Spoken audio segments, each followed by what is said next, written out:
রাজ্যের শিক্ষা স্বাস্থ্য রসাতলে যাচ্ছে।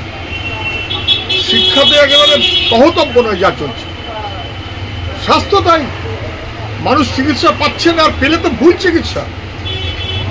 মনে আছে তো মেদিনীপুর চিকিৎসার নামে কি কেলেঙ্কারি হলো? বালুরঘাটে ভুল ইঞ্জেকশন, 8 জন প্রসূতি অসুস্থ। কি বলবে সরকার? স্বাস্থ্যমন্ত্রীর নাম মমতা ব্যানার্জি। বাংলা তার মেয়েকে চায়, মেয়েকেই দায়িত্ব দিয়েছে। প্রসূতি 8 জন অসুস্থ হয়েছে।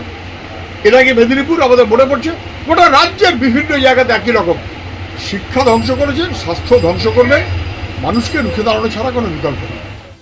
কিন্তু এ রাজ্যের শিল্প ধ্বংস করার ক্ষেত্রে যেমন রাজ্য সরকারের ভূমিকা আছে, তেমন দিল্লি সরকারের ভূমিকাও আছে। দুর্গাপুর এবং তার চারপাশে কেন্দ্রীয় রাষ্ট্রায়ত্ত শিল্পকে একের পর এক বন্ধ করা হয়েছে মোদিজি না বলে। ফলে শিল্পায়নের কথা উনি কেন বলছেন আমি জানি না, আসলে ওটা করবেন না বলে বলছেন। ওরা দেশ বিক্রি করার বাহিনী। বুদ্ধবাবুরা যারা বলতেন সেটা হচ্ছে কৃষি এবং তার পরিপ্রেক্ষিতে শিল্প, এটাই ভবিষ্যৎ। বুদ্ধবাবুরা যারা বলতেন সেটা হচ্ছে সমাজ গড়ার জন্য, ভবিষ্যৎ গড়ার জন্য ছাত্র, তাদের দিকে নজর রাখতে হবে। তাহলে তাদের লেখাপড়া, তাদের মান, তাদের মনোভাব, তাদের মনন, এই সমস্ত গড়ে তুলতে হবে। এ রাজ্যে শিক্ষাকেও ধ্বংস করা হচ্ছে, শিল্পকেও ধ্বংস করা হচ্ছে।